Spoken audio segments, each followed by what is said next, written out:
WordNerds! Happy Sunday! It is May 7th, 2017, and today we are going to be talking all about the best and worst writing advice we've ever received. Feel free to ask us any writing related questions in the discussion section. And also feel free to share the best and worst advice you've ever been given.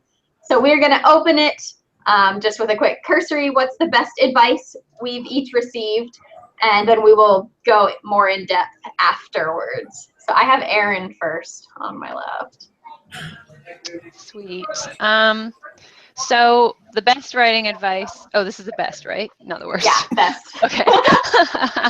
Because I've got them both ready. The best I've ever received is probably don't compare yourself to other people, not only in the whole journey of publishing, but your writing. Okay. Next is Kelly. I'm going to go with, in terms of writing advice, take what works for you and ignore what doesn't. Awesome. Next, Kyra. For me, it was butt in chair, so just like sit down and write even if you don't feel like it. Awesome. Rachel. I would say it would be, sorry, I am in an exotic location of a Starbucks, so all these people that keep ordering frappuccinos, so the machine just keeps going up.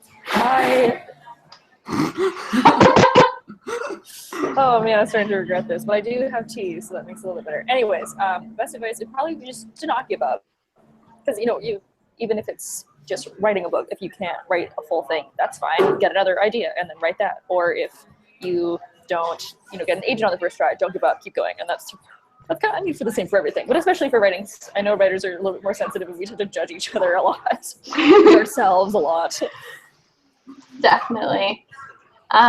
For me, the best advice I think I've ever received is learn all the rules so you know how to break them. Which is just, I love it. My follow-up question, which I wouldn't tell them before the chat started, my follow-up question is, do you follow that advice all the time?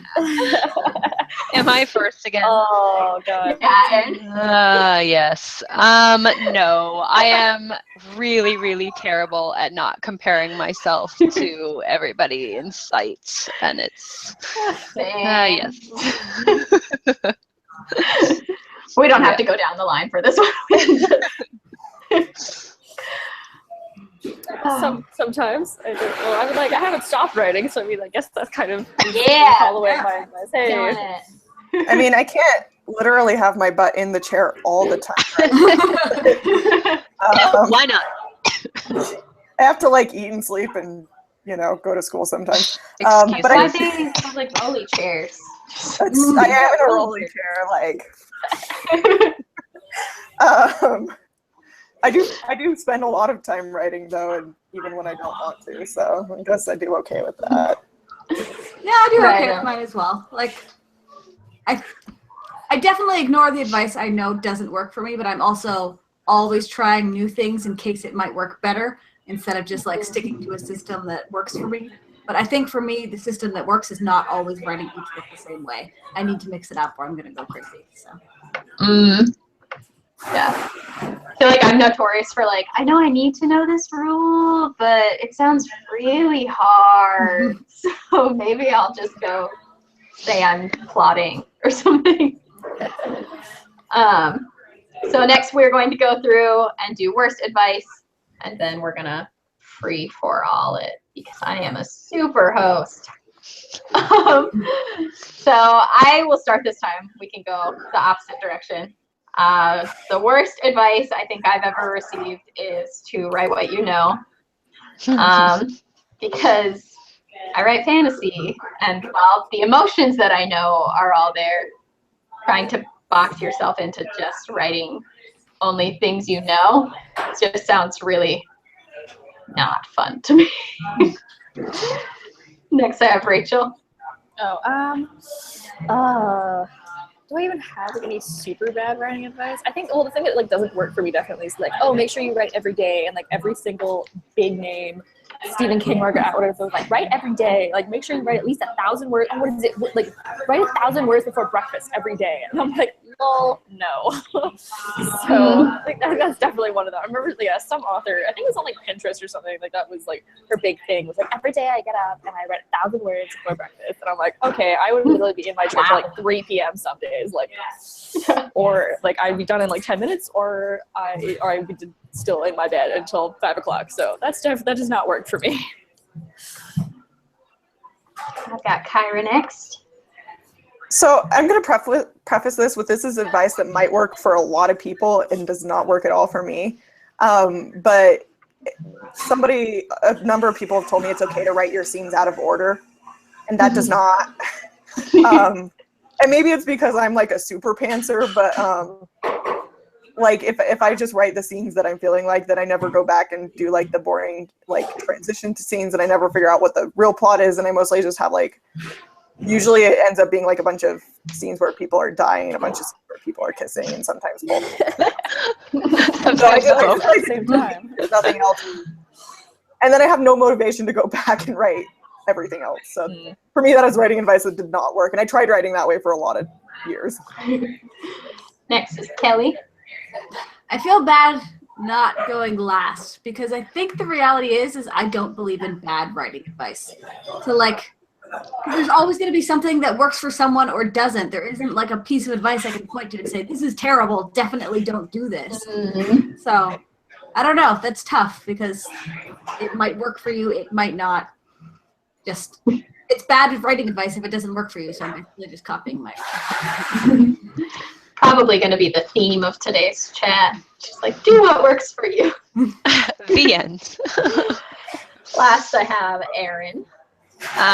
Actually, I disagree with Kelly in a way because I have had some spectacularly bad advice handed out to me by somebody I will not mention by name, who told me that I should stop writing YA because it is like fighting with boxing gloves on, and therefore not effective because you have to censor yourself.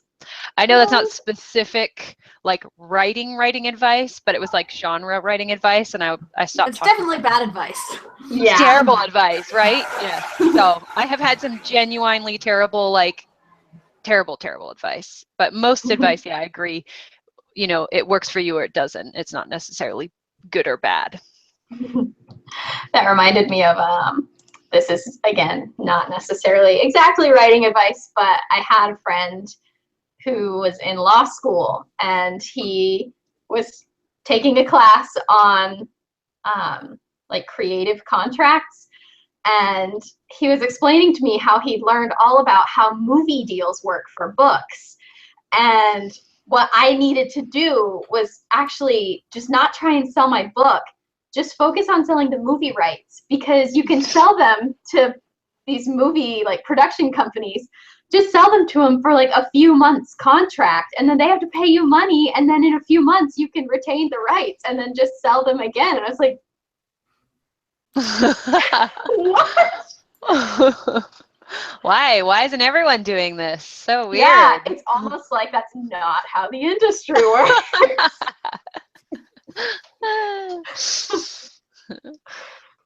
Rich, I'm going to come over to that Starbucks and specifically order 10 Frappuccinos just so you can never speak again. Karen, you are the worst. I sent all of those people, I sent them. That's actually where Emma is tonight. Emma and Desiree are both over there just ordering all of the Frappuccinos so Rachel can't unmute herself. So I keep muting my thing because the ice machine keeps going off. So. Dear. Stop ordering Frappuccinos. Well, it's like the first day in a really long time that Vancouver is like sunny and warm. Yeah. One day, actually, it was really nice yesterday. Not yesterday, the day before. We're getting this whole streak of really nice weather. So everyone's in like shorts, even though it's not past like a certain, like you can still wear. Like I'm in a jacket. Like you should still wear long sleeves. I'm in a summer dress today. I was like, sun. It must mean it's summer now. I don't know. It's still cold, but it's sunny. But I don't know. So everyone's here ordering Frappuccinos. So I will be muting and unmuting myself pretty often, I think, until it calms down. Everyone goes home for dinner. We've got some people sharing writing advice that has been bad for them in the comments. Dark Deluxeful said, the worst writing advice I heard was from one of my best friends. that was told to her by her professor, who said that all pieces of writing have to have a message. Oh, ew. Actually, you know what? It's so funny because I feel like some of the worst writing advices, oh dear God, some of the worst writing advice really does come from like professional writing classes as well as high school. Like I remember them teaching me these things in high school, and I get so many comments from like people on Wattpad and stuff, for example, that are like, shouldn't I just be using said, or no, sorry, like, shouldn't I make sure I don't use said because it's not colorful enough? Like they've been told by their English teacher that they need to like dress up their dialogue tags to like murmured and screamed and yelled instead of said, because you're not supposed to use said. Like that is genuinely terrible writing advice, no matter who you are. So, well, that's one of the fun things about, I teach freshman English at the university here, and I spend a lot of time just like dispelling all these things that like high school English teachers have told my students, like, and it's just always like, you see their face like, what? But my teacher said you couldn't. Well, she edited out all of my stuff. That's not first on high school English teachers. High school English teachers are great, and they teach a lot of good things, but they also teach some things that are not true. Yeah. Yep. Yeah, I remember like looking back on my old fan fiction from when we did the live chat on fan fiction, and it was like every dialogue tag, like no one was just saying anything. Of course. They were screaming it, they were snarling it, growling it. Yeah. The ever popular a dialogue tag. That drives me insane. I've actually seen that in a couple of published books lately, when it's like there's smirking dialogue or like smiling dialogue, and I'm like, no, that's not a thing. Why is this in a published book? I literally come down with like a full body twitch when I see that. We had another one. Oh, Jennifer Daniels shared some advice that worked for her, which is don't use a thesaurus. She wanted to say it depends on context and the character. A fashionista wouldn't have a blue floral dress, and you might not know what adjectives a fashionista would use. So you could like use a thesaurus to look like it's a sundress with cornflower bachelor's buttons, as opposed to her shift with abstract robin's egg flowers. Goodness. Well, that was very confusing to me. Oh, so it makes sense on the discussion. Sorry. I'm like, no, I'm just not a fashionista. So I'm like, oh, okay. None of that makes any sense to me.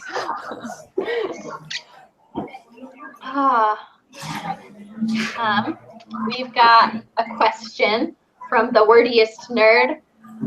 What do you guys think about the advice to be careful to not write based on what you read? Like if you wanted to write dystopian because it's out of trend. Write what you want. Yeah. If you always write to like what's on trend, A, you'll never be happy because you're never writing the story you really want to, and B, by the time that you publish it and everything, it's not going to be trendy anymore. So, I mean, who knows when something will come back in style. And there are certain genres that people love reading anyway, depending if they're in season or not, you know. Right, well, and people say dystopia is dead. There are still dystopias coming out. They just have to have more unique premises than, you know, kind of this totalitarian government. And so, and I'd also say with that, like, look not just at kind of generally what's going on in the story that you like, but look at more specific details. So is there a certain character type that you like? And maybe you can still use that, like character types are, you know, pretty resilient to trends. Also, this is one of those questions where the self-publishing answer is very different from the traditional publishing answer, because you can write this book and publish it while it's still on trend. And also, even when it's not on trend, there are always people looking for vampires and for dystopian and for people who fell in love with them when they were on trend and still just want to be reading that. There is so much of that, more than traditional publishing would show you, because they aren't putting those books out. They want the next big thing, but there are still people totally in love with the last big thing.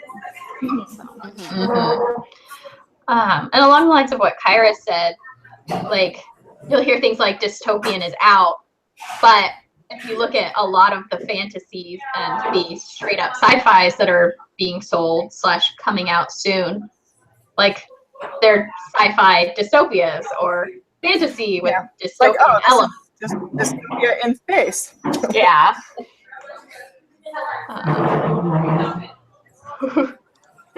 I love that look you're giving them, Rachel.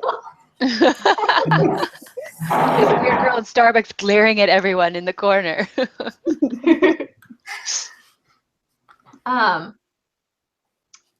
Dark Deluxe will ask a question that I think kind of goes along with this. Do you think that people should think about the kind of audience they're writing for while they're writing the novel? Maybe.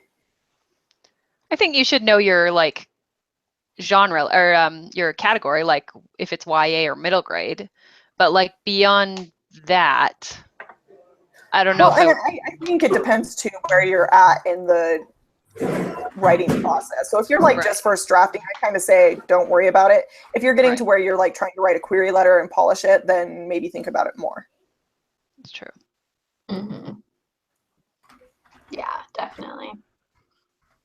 The Wordiest Nerd clarified further and said, because I was made to believe that the self-published book I have on Amazon wasn't going to sell because it was out of trend, so it definitely made me feel like I wasn't going to be successful because what I'm interested in isn't going to work out, which I think is super goes along with what Kelly was saying. Yeah, Kelly addressed that quite nicely. I'm typing a follow-up answer in the chat. Yeah, Anyway. you don't need to worry about that when it comes to self-pubbing. Mm-hmm.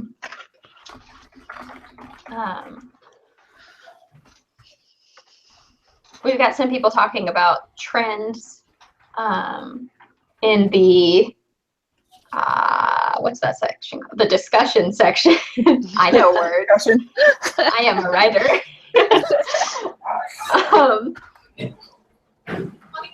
So, what trends are people noticing? I'm going to call it. Ooh, yeah, go. Yeah, no, you go. Say what Jody said, and then I'll say it. Oh, Jody commented and said, a lot of publishers are starting to publish more contemporary YA. There's a lot of it being released in the next few months. Mm-hmm. For me, contemporary seems like it's kind of just a staple. Like it seems like there's always a lot of contemporary. Always Sometimes there are more big titles than others, but there's always contemporary. It does like have, it will never go away, but it has like surges where more contemporary selling than sci-fi fantasy, and then times where it flips and there's way more fantasy. Like I feel like from reading posts about the book fairs that just happened, like a lot of contemporary was coming out, like another flood of it releasing, and a lot of fantasy is currently being bought. Yeah, is what it sounded like. So some of the really big titles of fantasy that are being bought. Yeah, I went out, and this isn't to say that like people aren't buying contemporary, they still are. Yeah, of course. But I went out with some of my friends from Pitch Wars this last week, and we were talking about like going on sub and stuff like that. And one of the things that a lot of them were mentioning was that like their agents were saying, oh, this might be a little harder to sell because contemporary isn't getting bought as much right now. But that they were hoping with like the summer coming that like fun summertime contemporary reads would start to come in because it's almost summer. So it really is fascinating how like trends just are all over the place. Yeah, and thankfully it's not the type of trend where like it's that specific that you need to worry about your manuscript like just molding. Like you can put it away, and then the next year contemporaries will be like another wave of them, right? So you would maybe go on sub with it then, because it's always flipping sort of back and forth between the contemporary and speculative fiction. Mm-hmm. So what's your guess, Kyra? Next big thing? Vikings. Of course. No, let me clarify. This is not because Megan and I's book is Viking inspired, but like I've seen a lot of people in, just like when they have contests and people are like talking about their works in progress on the hashtag, I've seen a lot of people writing it. And a few years ago, I noticed that with pirates, and I called pirates as the next thing, and there have been a lot of pirates coming out. So I think this is like a trustworthy method, and I'm just saying I've seen a lot of Viking stuff. I'm actually really cool. My prediction is witches from other cultures like the big one that just sold from, what's her name? Starts with a T. She had a really, really huge book deal. Blood and Bone or something, the story's called. I think I know that one, yeah. Her name starts with a Dang T. it. Her name starts with a T, and now I'm going to be really annoyed. Hold on, I'm going to look it up. Tomi. Right? What's that? Her name's Tomi. Tomi, yes, thank you. Yeah. I should have known that. That's not witches. That's fantasy. Is it not witches? It's what? It's a YA fantasy, like a high fantasy. Oh yeah, I thought there were witches in it though. There's not? No, it's pitched as Avatar: The Last Airbender meets Black Lives Matter. Okay, I'm way off then. Interesting. I still think it's going to be witches. Maybe because I'm obsessed with witches. I love them so much. It's possible. I've seen people on Twitter talking about witches a lot, and they did very well in the last Pit Mad. Yeah. All the witch ones were getting. Well, I've noticed a couple that are coming out right now, and also just yesterday I was at the Rain Coast Teen Preview for the fall here in Vancouver, which is awesome. But we were going over the books that are coming out in fall, and there is a lot that are like gender and culturally diverse fantasy novels. So we have The Witches from Other Cultures. There's a lot of feminist retellings of fairy tales and like witchy kind of stuff. And there's even a book that I'm really, really excited about called Mask of Shadows. And it's like a fantasy. I'm excited for that one. Yeah, and the main character is gender fluid. And I'm like, that's yo, the Murder Hogwarts one? Or is that? No, it's not Murder Hogwarts. Okay. Oh, I love that. No, technically, isn't Murder Hogwarts Nevernight? That's what everyone calls it. Oh, maybe, yeah. That being said, side note, God's Grave, which is the second one, comes out in September. And I'm really, really freaking excited because the cover's beautiful. Yeah, there's so many beautiful covers out. Murder Hogwarts. Isn't that yours? Weren't you deciding that was going to be yours? Or... Mine is Murder Wizard. Oh, Murder Wizards. Okay. So close, but How's Murder Wizards different from Murder Hogwarts? Well, there's no school of there's no murderous school of magic in mine, so. Oh, too bad. Oh, well, totally different thing then. Yeah, it is. We had a question from William Whittam. How many books should you have published before doing a book signing? Doesn't really matter, honestly. I don't think it matters. Do you have a book? Yes, you could do a signing because you have books to sign. Yeah. It's just like to say a lot of people will show up at your signing, as long as you're prepared for the fact that maybe only your mom and your two best friends will show up. Like, if that's not going to crush your ego, then go ahead. Yeah. The only thing you can't do is just to show up and sign other people's books, because I hear that's frowned on. I've tried that. Well, at the bookstore, we have a lot of local authors that come in with their own book stock, and they just set up a table and just sit there for like a couple hours. And people will come by and be like, "Oh, what's this?" and stuff, and they can find books there. Or if you're a huge author, you're probably going to get that set up for you. But yeah, if you have your own stuff and you like want to print out like 30 copies and just ask a bookstore, see if they'll put it on commission, it'll be fun. That's what I keep trying to get Aaron to do. Yeah, there is a chance. If your book is like really new and it hasn't had a lot of like marketing push from your publishing house or things like that, that if it's like a big chain, they might be a little more reluctant. Like if you're not going to sell books in their store, there's a chance. But usually if you find like an indie bookstore, they, as far as I know, like always welcome authors like locally. And that's not to say don't try chain bookstores too, because a lot of times they do. But I do have a couple friends who live in the same city as like big authors, and so they've tried to do signings at like their local Barnes and Noble, and they're like, so are you going to sell at least 150 books, because that's what we get having this other author come in. Oh jeez. That's rough. Yeah, usually libraries are pretty open to setting up events, because they're not in it to, you know, they just want people coming to the library. They don't care if you sell books.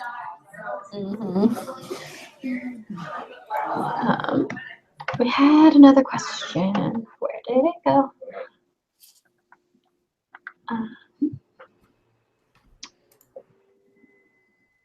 We had a question.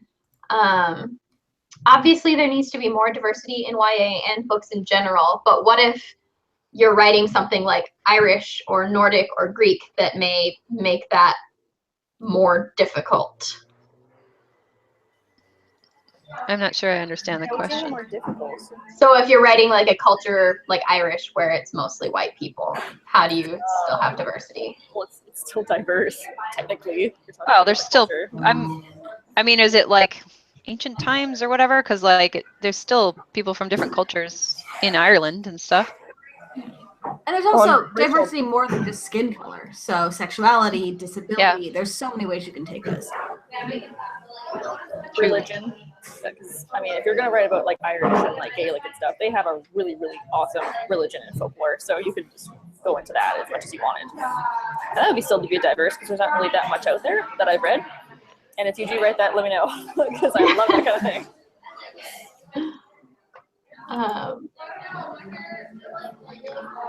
I'm looking through. If I miss your question, please re-ask it. I promise I'm not trying to like skip questions.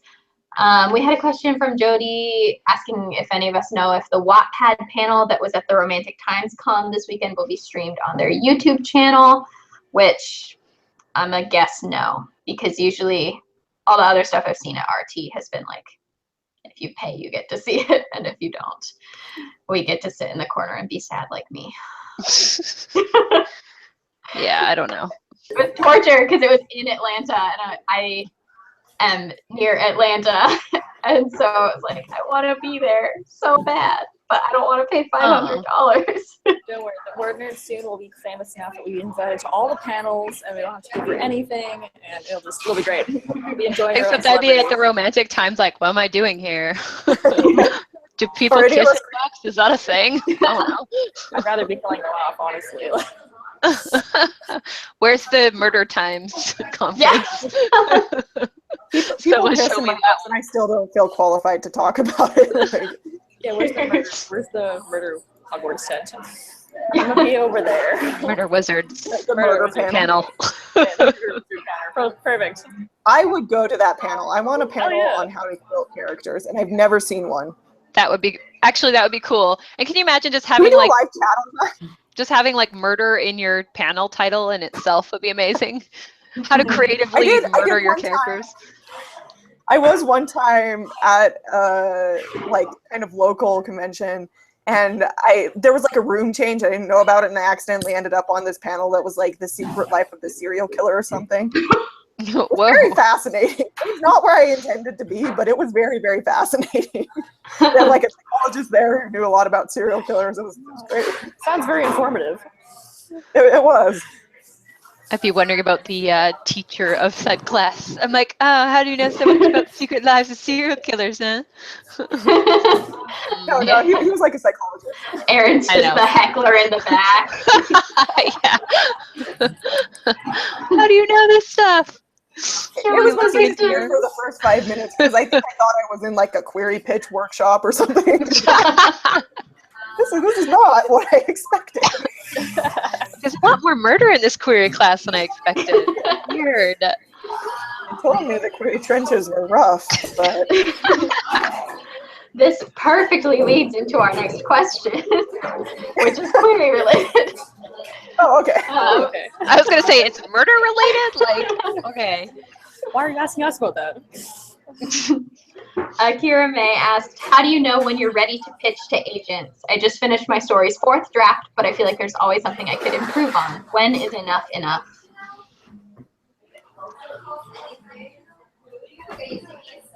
I have no experience in this, so I'm gonna take I would always say when I've been through, I'll go through several drafts and then several beta readers will read it, and then we'll go through several more drafts, and then line edits and everything.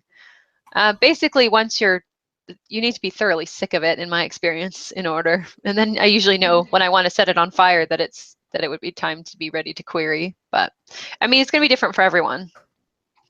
So that's not a helpful answer, but For me, oh, you go first. No, you go first. I'll go first. No, you go. No, you go. For me, I always do a like major revision after the first draft. And I've talked about that more in depth before. but it's like a big 4-part revision where I like tackle all of the things. And then I make sure to have at least 3 people beta read it. Sometimes 2 if I don't have a third person. And then I do another round of revisions based on their feedback. And if they gave me major feedback, like, hey, you need to get rid of your magic system and put a whole new one in, then I make sure to get another wave of beta readers afterwards. But if it wasn't major things, then after, like basically after I've gotten beta reader feedback that isn't major, and then I've done a small round of revisions, then I just figure like, this is as good as it can get. Like I could tinker, but it's not going to change anything major. Because honestly, like small things, if an agent loves it, they'll be fine to work with you on it. So if it's just small things you're working on, then go for it. Yeah, I agree with 2 or 3 beta readers. That's usually 2 is the absolute minimum that I would get, because you need those opinions. And actually 3 is great because you've got this like sort of a tiebreaker effect. Because if one person's saying one thing and the other person's saying the opposite thing about the same thing, then you've got that third person who, might, side with one hopefully and break that tie. But yeah, I definitely agree. And I always say that probably shouldn't be like a close friend, or like I wouldn't get my sister or my mother to beta read, because they're going to be like, oh, this is so nice, like get some objective, but hopefully like strangers on the Preferably writers. Yeah. Yes, yeah. I shouldn't say strangers. Just get that random stranger off Craigslist to read your story. No, don't do that. I liked what Megan said about tinkering, because I've always felt like when you get to a point where you're not really improving and you're just like moving things around, like you're just rearranging the furniture, that's when it's time to send it out. And also, like, generally when you're querying, it's a good idea to not send it out to everyone at once. So send it out to a few people. And if you're getting a lot of rejections, then maybe you can go back and revisit it and say, okay, maybe this wasn't ready. But because in a lot of ways, you're never going to feel ready. Yeah. But sending it out to like having tiers or like rounds of agents you send it out to is also great advice, like Kyra said, because when you do get feedback from the first like 5 or 6 people you sent it out to, you haven't kind of like ruined all your chances. You can revisit it and revise based on the feedback that you get, hopefully that you would get, and send it out again. So actually that's literally how my book sold. Like it wouldn't be the same book unless the agent Teo Lee, she took a lot of time out of her busy schedule to send me like intense revisions, and that's when it started getting agent offers left and right. Like before, people were like, oh, this is nice, but they weren't really biting. And so agent feedback is super valuable. So and one of the great things too about querying is how much it hurts. No. You can, so if you send out 10 queries and you get no bites, which happens, I queried for a year, maybe a little longer, and never had a single full request, which probably should have told me something quicker. But you can look at that and say like, oh, I need to work on my query letter and my opening pages. And so you can like work on those. And then once you start getting full requests or partial requests, then you know like, okay, it's not the query and the pages that's the problem if I'm getting rejected now. So even if they aren't giving you super specific feedback, you know, like something's problematic with the full.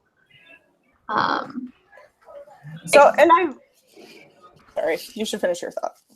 Oh, I was gonna like lead into a secondary thing, which is like, except in the cases of where they're like rejecting because they don't think they can sell it, which also happens. Which usually, hopefully they would clarify, and then you would know. They tell you. Well, and I've also heard, since this is some writing advice that I got that kind of resonated with me, and I don't know if it worked again for everyone, but that when you're learning the craft, quantity is better than quality, which means it's better to just like write a lot of really, really bad books than spend forever trying to fix the one book. Yes. I think that is such good advice. So, and there's a fine line, because you don't like, revision is important. It's part of the process. And so you don't just want to like shelve everything that doesn't automatically get requests or whatever, but don't dwell on something for too long. Like start working on the next thing, and that's how you become a better writer. Yeah, I've definitely, like, about that piece of advice, like, that is great advice, because I know authors that have said to me, oh, you know, I've been querying this book, and I've already sent it out to 100 agents and they've all rejected it, but I don't want to stop because I worked on this book for like 6 years. And it makes me sad, because that is way too long to work on the same book, and it's probably bad. This is the first book you ever wrote, and you worked on it for 6 years to try to perfect it. But you can't, this is going to sound really harsh, but sometimes you can't perfect what is kind of like a crappy book, probably a crappy idea. Like maybe the premise was just not like. Yeah, the premise, like the characters are probably flat. There's only so much you can do, and you haven't progressed from there, and you haven't continued learning your craft by writing new books. So how do you fix it? Well, and another piece of good advice I've seen around is to never consider that like those books that you have to just kind of put away. Never consider that wasted time. That's you learning the craft. Yeah. Definitely. What is it the authors in Write, Publish, Repeat talk about? Like, you got to get your, how many words? It's like your 1,000,000 words in or something. Yeah, I can't remember. But it's like the 10,000 hour. It's like the 10,000 yeah, hours. it's the 10,000 hours thing. Yeah. Like so many authors I know that are huge successes, like Beth Revis wrote 10 books over 10 years. And like they were, you know, she says basically, none of them were okay. None of them were good enough to sell, but she had to get good enough, right? Like I think I wrote, if I'm talking about the books that I tried to get an agent with, there's a lot. There's like 5 or 6. But if we're talking about the books that I actually wrote that never went anywhere, that I didn't try to query, oh my God, there's probably like 20 or 25 or 30 of them, because I started like at 15 and wrote just like piles of crap, but I just kept moving from one pile of crap to another and kept writing a new book and a new book and a new book, right? Yeah. And they also have some good entertainment value for you later when you go back and reread them. Absolutely. It's terrifying and sad, but it's funny. Yes. I'd written 6 books, like full books, before I got my agent. And it's a lot. And there is still the first one that I absolutely love, and I would love to someday revisit, because it was my first ever idea, and there's so much that I love about it. But I understand that like the only way that book will ever be in a position where I could publish it would be if I just totally rewrote it, because I've learned so much since then. Right. Well, and like my first book that I queried, like there were a lot of problems with it. But like I'm still absolutely in love with the characters, and I would like to revisit those characters, maybe with the same plot or a different plot, or I don't know. Like again, it would need to be totally rewritten, but like there was something good about that book. Like only one thing, but there was something good. Yeah. Well, like the first book that I ever wrote, I spent a very long time on, and I started writing it I think it was 17, like 16 or 17. But that one it's so long. It's so long. And the reason is because I kept forgetting what I was writing, so I'd have to like go back, like, oh my gosh, I forgot about that plot line, and then have to like re-add it in. But it was great because it really helped me with my writing style. Because it took me about 2 years on and off writing to finish it.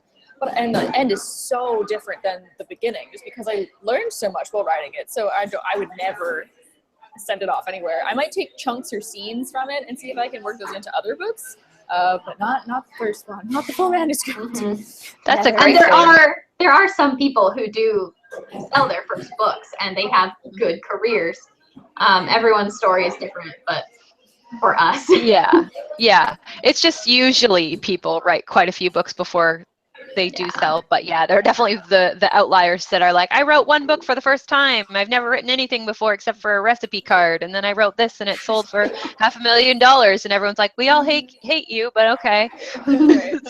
Sure, you do you. What was that advice at the beginning about not being jealous, Erin? Yeah. No, that was not comparing yourself. I can be as catty as I want. I'm sure there's some other advice about not being catty, but I don't listen to that. Bad advice. I'm just kidding. No, I do, like, it's great if you write the first book you've ever written and you have the skills and talent to pull that off and sell it. But I personally, I think that I would get a big head if that had happened to me. And I think I would think I was a genius, and then I would be quickly educated in the fact that I wasn't, and it would go badly for me. So I'm kind of glad that I had to struggle to get there. We had a question.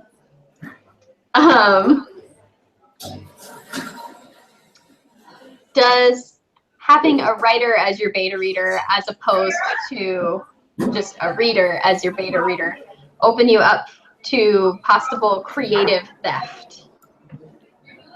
Other good advice I had given to me. If someone is a poor enough writer that they need to steal your work, then they're never going to do it as well as you do anyway. Yeah. And you don't need to worry about that. Snap. Oh, snap. The thing is, they can magpie your ideas. They could steal a few of your shiny ideas.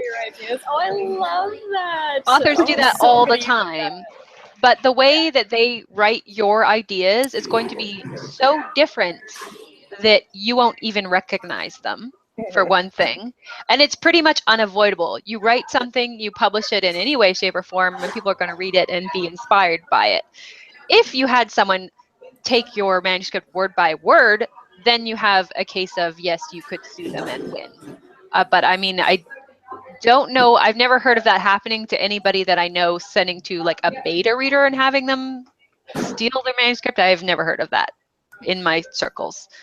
But I wouldn't. You're going to be wide circles. I would trust her.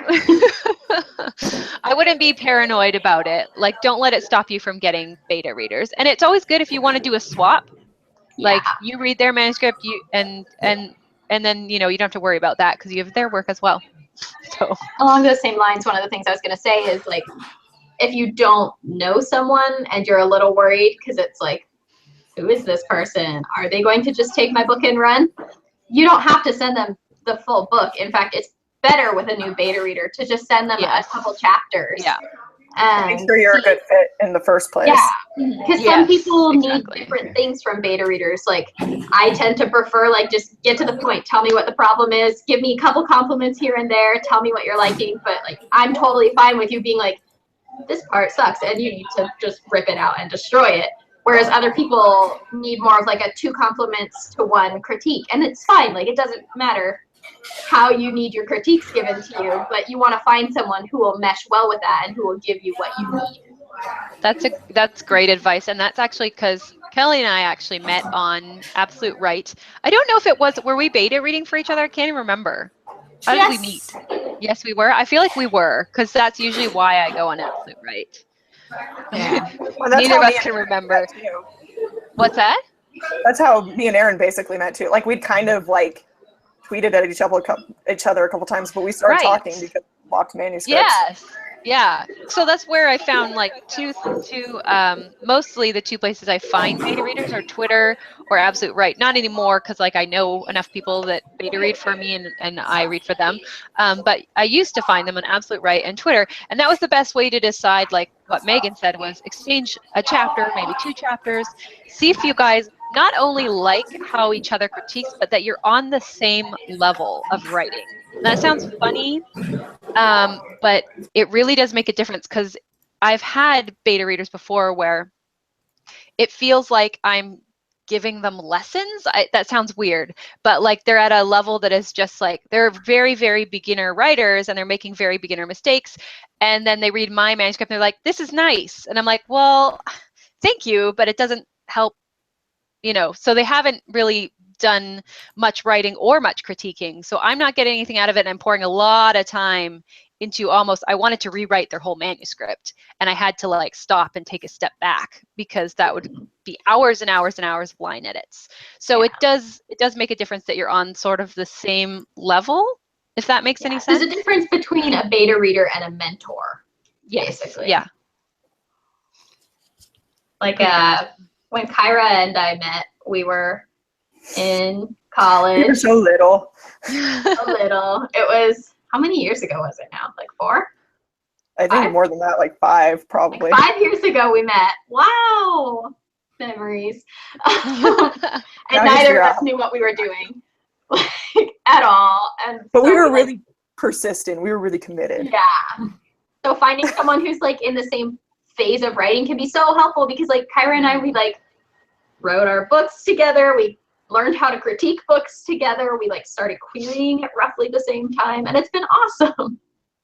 Then we wrote a It's book good to have together. someone. Yeah, there you go. Now you're literally doing everything We together. had come full circle. Yeah, we were like, we've known each other for so long. Now we shall hitch our careers to one another.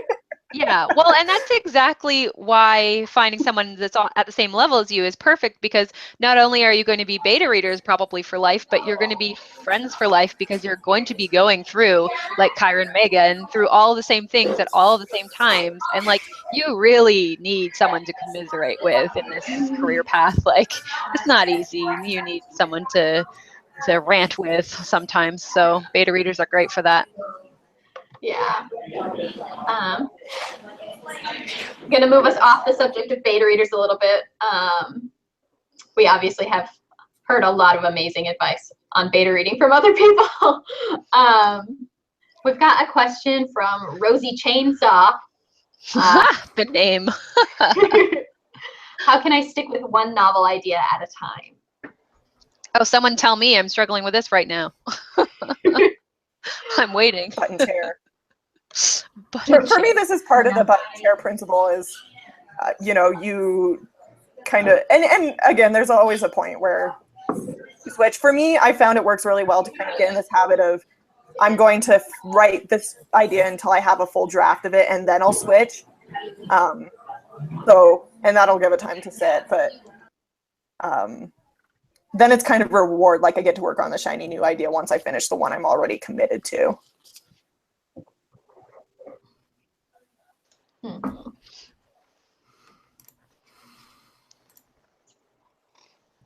Great answer.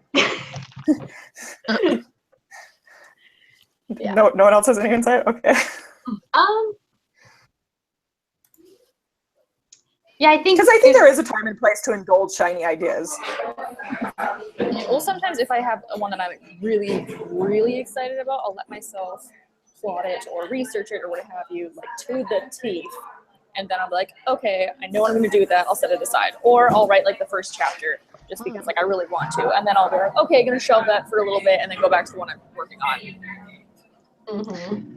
I'm like I said, I'm struggling with this right now. So I'm actually making myself write the current one, because I know myself and I know that if I let myself get excited by every shiny new idea and drift off to a new one, I will never finish anything. Bless you. So I'm kind of like watching stuff and reading stuff that's related to the original idea I had to get myself kind of re-excited for the one I'm working on, so I can at least finish the rough draft, because it sets a dangerous precedent for myself personally, I know, because I will literally just drift from one to the other like a butterfly. So never One get of the anything things, done. yeah. One of the things I like to do is try and figure out like, why this shiny idea? Where did this come from? And see, like, is it just like the plot, the idea itself is so cool and that's what draws me to it? Or is it something that like subconsciously I feel like my story is lacking, that I maybe need to try and implement into the story? So I have an example because I just dealt with this recently, where I was suddenly feeling like this book that I've been working on is just like, it's so bleh, nothing is happening. I feel like the character doesn't have that much personality. I wish I could go back and write this other book, but it's not the one that, like, I pitched some ideas to my agent and she picked which one she thought would be best and which would be the easiest to sell in a world of very difficult to sell things. And I was like, I wish I could go back and work on this one. And then I realized it was just like the friendship aspect of this shiny idea that I loved. And I realized like I could take that and implement it into this idea, and I would have to revise a lot to fix it, but it would fix all of the things I was feeling bored with in this one book. Like, it would give my character personality, it would make things happen. And so that's what I'm doing now, and it's going way better. It's awesome. That's good advice. Basically, you just have to make yourself excited enough about your current idea to push through and finish the rough draft. Or you could just get to the point where I am and I'm just writing out of spite, like I need to finish this idea so that I can go work on something else. That's kind of where I'm not at a great place with my current manuscript. You're hate writing, are you? I am. But I hate writing in the past. Hate written in the past. Yeah. I just don't have that kind of willpower, honestly. Yeah, we'll see. I have to, because I'm hoping to sell it and make money. No choice in this one. It's an actual job at this point, so no choice. Do I want to start something new? You're like, yeah. Do I want to eat food, or do I want to just be sustained by my shiny ideas? Shiny, low calorie. Very low, zero calorie. I don't know that hate writing works as like a long-term strategy, but sometimes it'll like get you through Hate writing. A few chapters. Yeah. A whole draft, maybe. I don't know. That's how endings are for me. Like, I hate writing endings. And so it's like, I just gotta be done with this thing. I want to be done. But at least once you get super cheesy, once you get through the rough draft, at least you're like, you can. I always set it aside for a few weeks, and then I can be like, shiny new idea, here I come. Yeah. So exciting. And that's what it is. It's like, okay, if I just get through this one more draft, then I can send it to beta readers and I can work on something else. Yes. So exciting. Until another shiny idea hits you halfway through said shiny idea. It never ends. I suppose. It's so weird. There's so many people in the coffee shop that I know that are just like hanging around. I can see them like taking glances at me, like the weird like person like after high school that talks to their computer. I'm like, oh god. Like that Rachel girl really got weird. No, it's so like literally there's 6 people here that I know, and that never happens. So I'm gonna be like, what's up with today? There's way too many people. Yeah. I know. That's your problem. You go outside too much. I haven't seen these people. I haven't seen any of these people right now, currently, at least 3 years.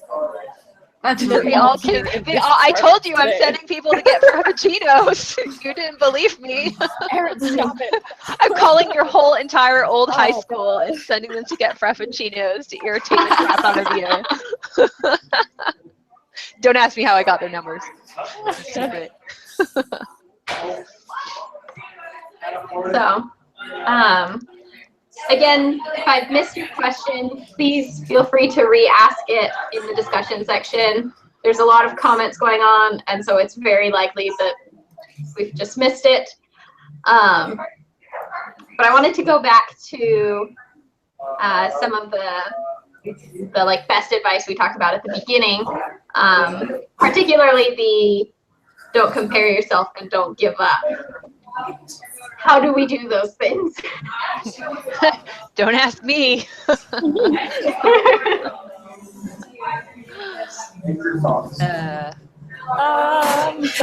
I mean, I can weigh in on the don't give up thing because I've definitely done that, but the comparison thing is a huge weakness of mine, so I'm fully listening to any advice about that. But I don't know, the don't give up thing is, I think, just realizing that if you keep going and you keep perfecting your craft and you keep writing books, you will make it.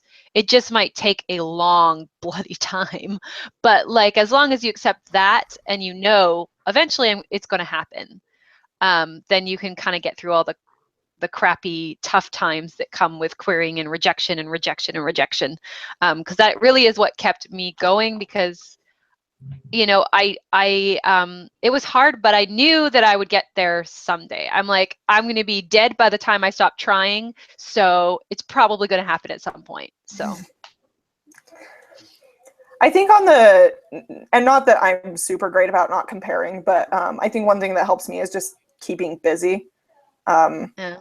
So I don't know, for me, because I write a lot and then I'm also a full-time student and I work, a lot of times it's like, easier for me to kind of keep in perspective, like, okay, I don't have a book deal, I don't have an agent, but I'm doing a lot of stuff, right? So I can feel good about the stuff I am accomplishing, and also just not having as much time to think about it, I guess.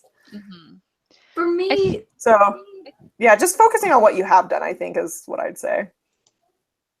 What are you gonna say, Kelly? oh, just that for me, comparisons aren't necessarily a bad thing. I like comparing myself to other authors and reading their stories and just seeing what's possible. So you're not only seeing Beth Revis writing 10 novels before she got her book deal, but like, I don't know, it's inspiring to me of seeing other authors achieve awesome things and knowing that maybe I could do that too. Or if you're comparing the writing and like, oh, I'm not as good as this person, learning from what you love about that author's writing and where you want to improve your own writing, I think can only be valuable. So it's a mental thing more than anything. That's Can't beat yourself really, up with it, but yeah. it's still worthwhile.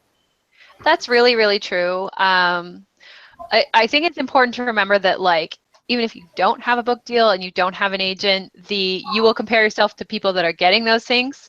Once you do have a book deal and you do have an agent, you will compare yourself to the people that are a little further along than you are. Like, the comparison literally never stops. That's something I learned at YALLFest when I was watching this panel of like big New York Times bestselling authors, and they were admitting that they compared themselves to each other all of the time, and like there was still so much jealousy. And I can't remember who was talking about reading Marie Lou's pages and being jealous that she could do a draft and have it be perfect. Am I echoing?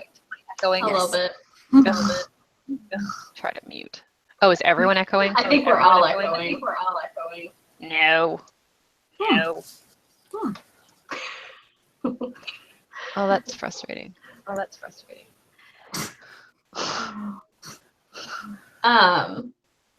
totally lost my train of thought now because of the echo. Does anyone have their speakers on, like extra? Not me. Hello. Everyone mute. Hello. Hello. My money's on Kyra. It's me? I'm echoing? I think so. That hardly ever happens. Oh. Kyra, mute Kyra's yourself. not echoing when she talks. Oh, Kyra, Yeah. mute yourself. Okay, Rachel, Yeah. unmute yourself for 1 sec. Rachel, yeah. Hello. The echoing gets stopped. Oh, sorry, Kyra, you're the culprit. Wow. Maybe This is my really supportive friend group, guys. kick her out. Maybe mute yourself while you're not talking, though. What were we talking about? Not giving up. Yeah, I had two thoughts, I guess, with regards to that. And the first one is make friends with these people who you are like looking up to, who are, doing these things that you want to be doing. Like, I know for me in pitch wars, like my gut instinct is still to compare. Like I had one offer of representation, which is amazing and was a dream come true, but there were people there who had 17 offers of representation. And Crazy. like my gut instinct would be to be like, oh, why didn't I do that? But then since you're like friends with them, it's like, oh, wow, this is so amazing for them. And also, wow, they're talking about how crazy stressful that is. And so like getting to know people, learning their experiences, I think can definitely help be more like supportive, so you're less inclined to be just like ragingly jealous and angry all the time.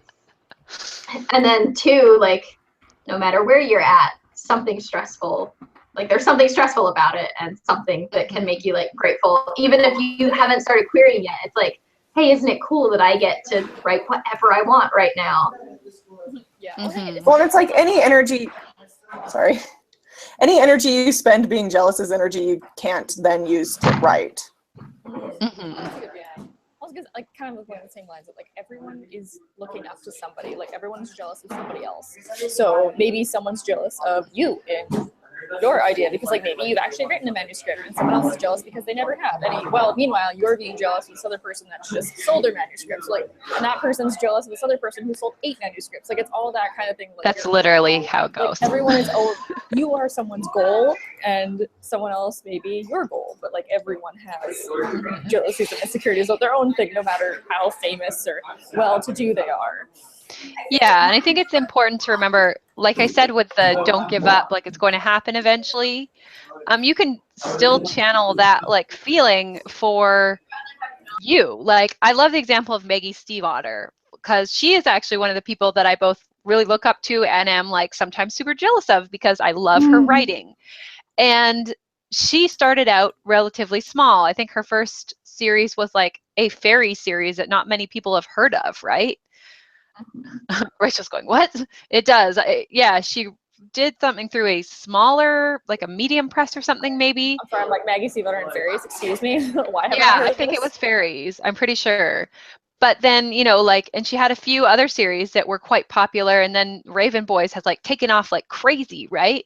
So she didn't necessarily reach the level of fame right away. And you still have time to do that type of thing. So that's always what I keep in mind too, that like, just because other people are doing it, you don't have to compare yourself and be like, that'll never happen to me. Well, maybe it will.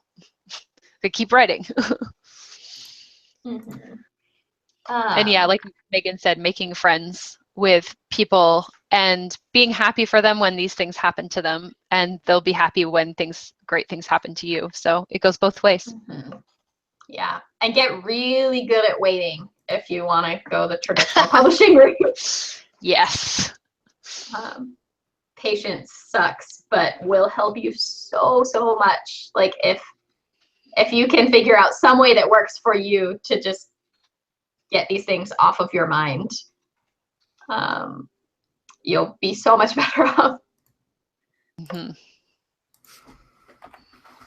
We had another question. Sorry, I got super. Did you guys know that All the Crooked Saints has a cover? No. Maggie's new book has a cover, and it's beautiful. Okay, now I have to look. Oh my god, BRB Goodreads. Yeah, it's amazing. What? Ooh. What's Wi-Fi? Come on. It has a bird on it. Shocking. Heavy breathing. Okay. It's really pretty. Yeah, it is. Look it up. I am. Okay. So we have a question from Nocturne Kelp. Or no, sorry. There was a question first that I missed. We will come back to yours, Nocturne Kelp. King McKay asked, I love writing fantasy stories, but I rely too much on my friends to turn my writing into English. I guess my question is, should I focus on learning proper spelling and grammar before I continue writing?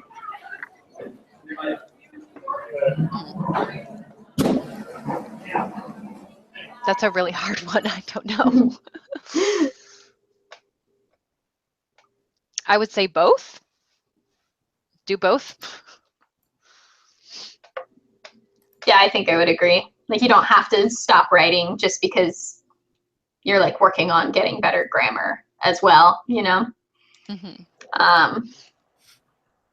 And like one of my friends is a writer and she's dyslexic, so like she like struggles. That's like a thing that is just always going to be a problem for her, is like her writing will always need a little bit of spelling and grammar help. And that doesn't mean you can't be a writer, and it doesn't mean you can't tell beautiful stories. It's just like an extra thing you're going to have to work on in revisions and stuff like that.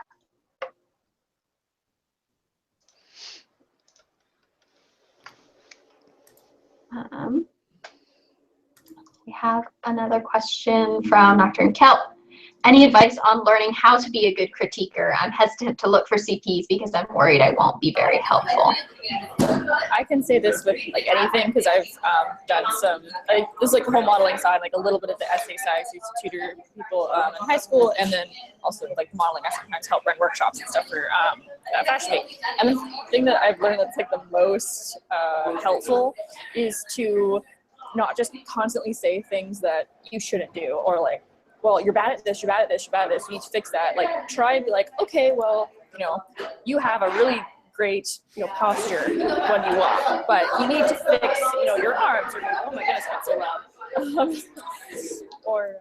So like, don't always focus on negative things, unless, I mean, if it's all negative things, that really kind of sucks and I can't help you. But like, try and point out something that you like, or something that is easily fixable, before you point out all of the really negative things. Mm-hmm. Yeah, definitely. Like, I love helping like critique people's writing, and there has been a couple of occasions where it's like I like struggled to find good things, but it's still like even then so important to just be like, hey, I loved this plot idea, this is so cool, here's how you can work, here's what you can work on to make that plot idea stand out even more, or something. And I think reading too, read a lot, and particularly think about the books that didn't work for you. Think about like, what about them didn't work? Was it something about the writing? Just like really analyzing the things you like and don't like in books that are already published. And you don't have to like tell the author, and please don't tell the author of a published book why you hated their book. But well, and maybe like read like Goodreads reviews, because sometimes like we can kind of have a sense of what we don't like or we do like about a book, but we have to kind of develop the language to talk about it. So I think reading other reviews will help kind of give you the language that you need to kind of articulate what you're trying to say about the book. definitely.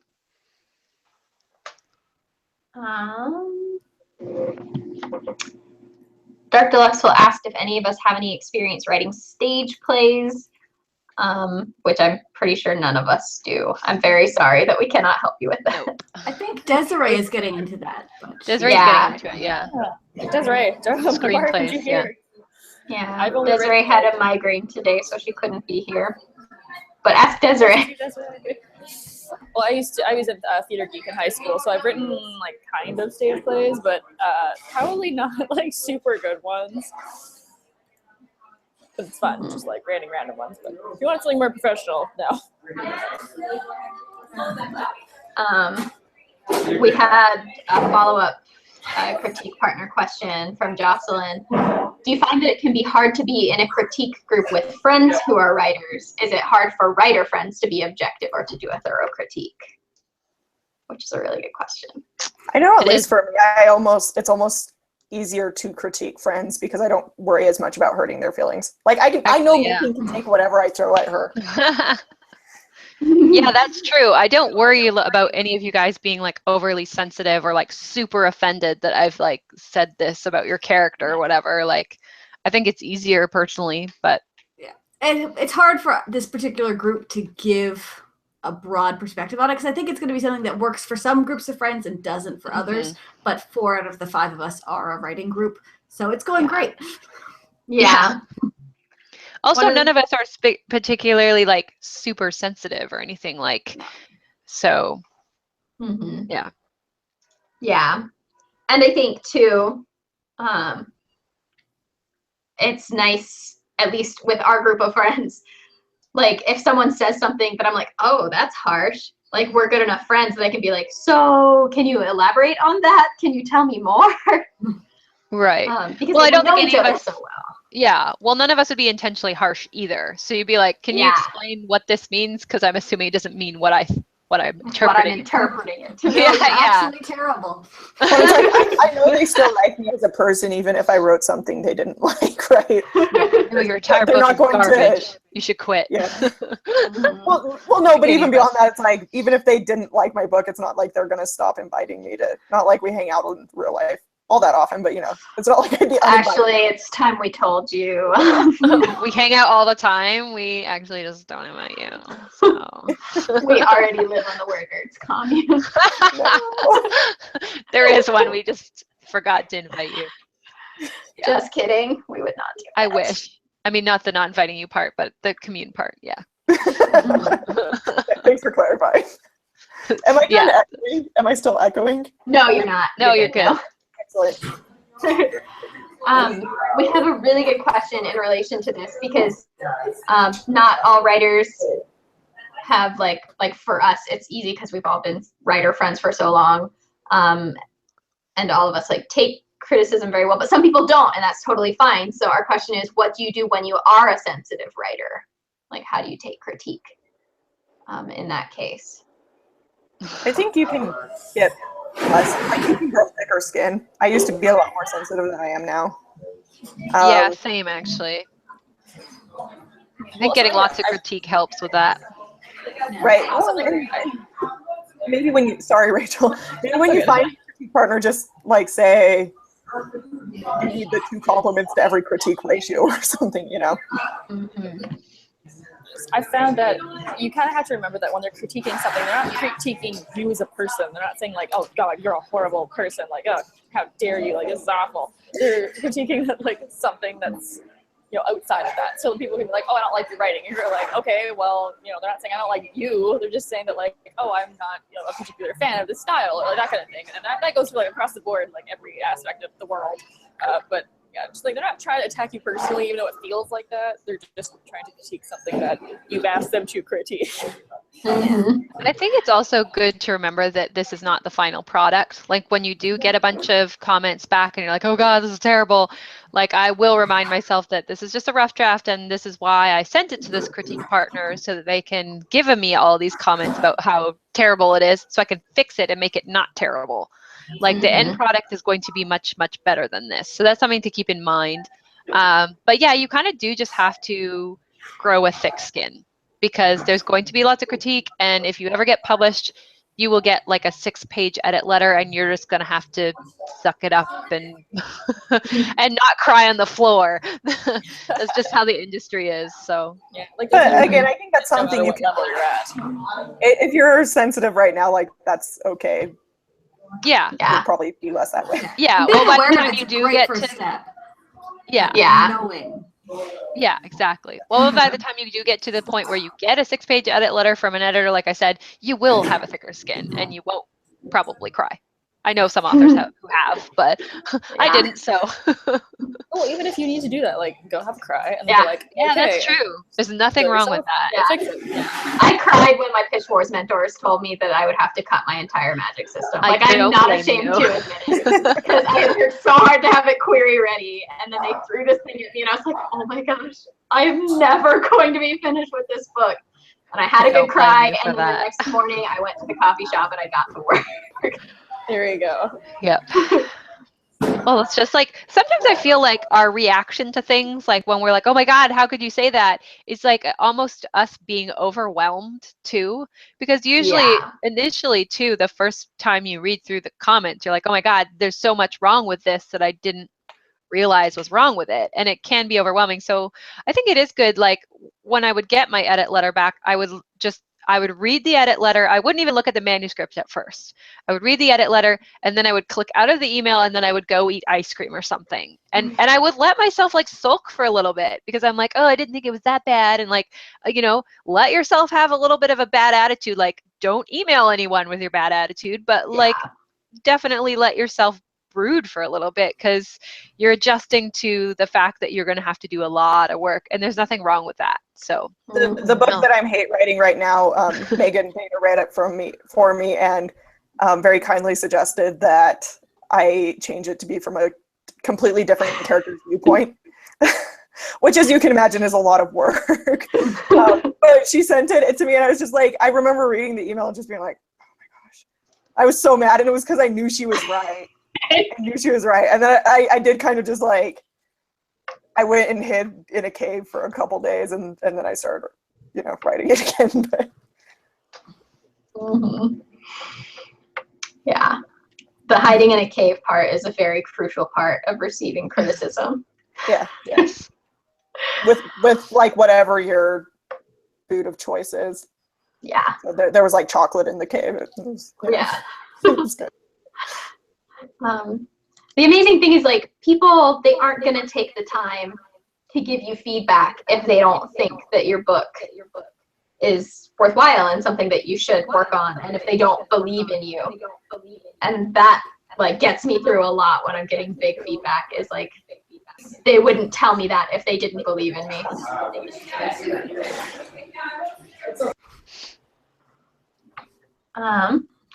We had another question. We'll probably have to wrap up relatively soon, but we'll maybe do a couple more questions. Does that sound good to everyone? Awesome.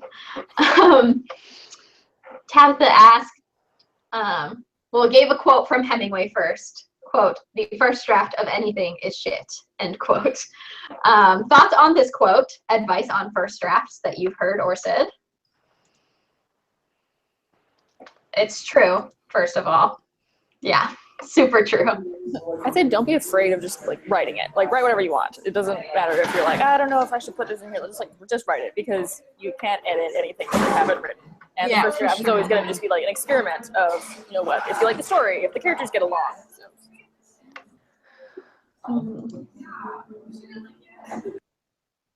Definitely.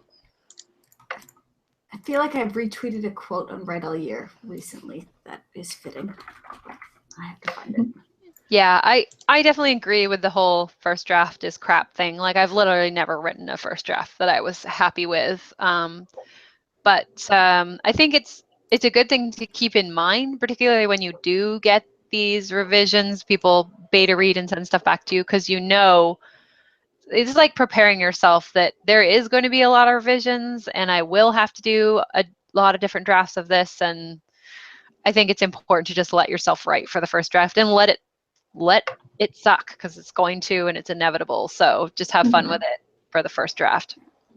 I like to think of it more as like clay. Like your first draft is getting the clay.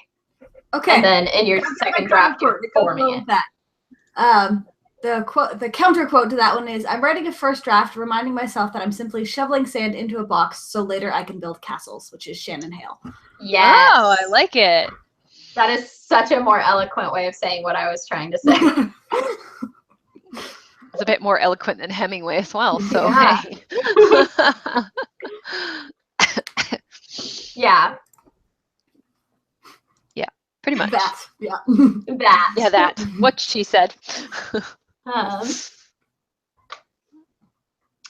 We had a question with a quick answer. Have any of you ever self-published? Yes, Erin and Kelly have. Yes. We did that. They are professionals. If you go to wordnerds.com, you can find info on their books that are out now. We had a question from Georgie asking, what's your advice in terms of giving characters distinct accents? I'm from Scotland and have Scottish characters in my novel. Should I use slang words maybe to display their accents? I think especially since you are actually from Scotland, that would be really cool. It would be like one thing if it was like me trying to pretend like I really understood Scottish English. I don't know. I just, Scottish English is like my favorite. That is my favorite dialect of English. Just gonna throw that out there. Yeah, I think it's very obvious when people are throwing in slang words to sound like a dialect that like is not their own. For example, I will not use the author's name, but there is an author with a pretty popular book who uses y'all in it to make it clear that a character is from the South, but it's obvious that this author is not from the South because they misuse y'all again and again, and it's horrifying to me as a person from the South. But if it's your dialect, then you're not going to misuse the slang because it's your dialect. Right. And I do think that putting in dialect, as long as it's obviously used correctly, like we were saying, is a great way of conveying that somebody does have an accent rather than trying to write it in the accent, because that usually goes bad. That never goes well. It never goes well. Yeah, so. Well, and it doesn't take much to get your reader into, like, you know, I usually find that if someone mentions once that they have an accent, I just like read it that way the rest of the book. And, you know, exactly. Readers can do some work. They're fine. Yeah, they're smart. Fact.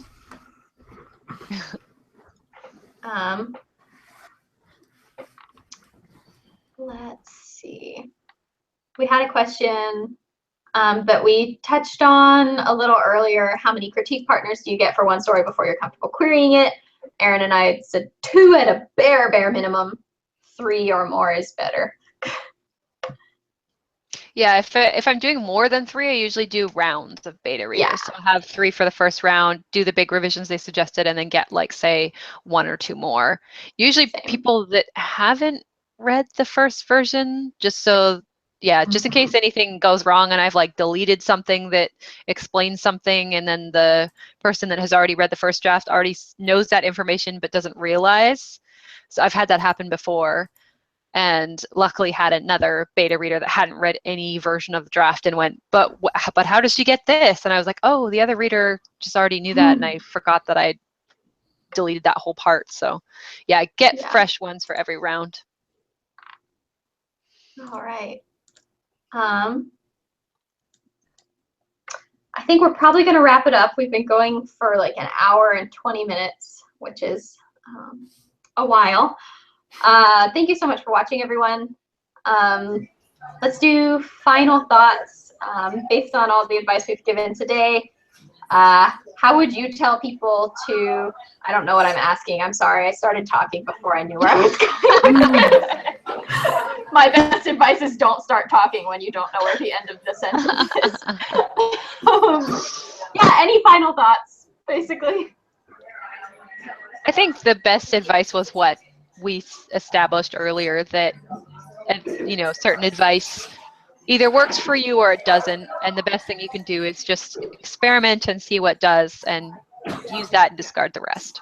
If you're not sure, try it out. If it doesn't work out, you can always scrap it and go back to trying something different. Exactly. Don't quit or give up, because if you're a writer, you're gonna write. Writer's gotta write. You can do it. You're amazing. And we love you and believe in you.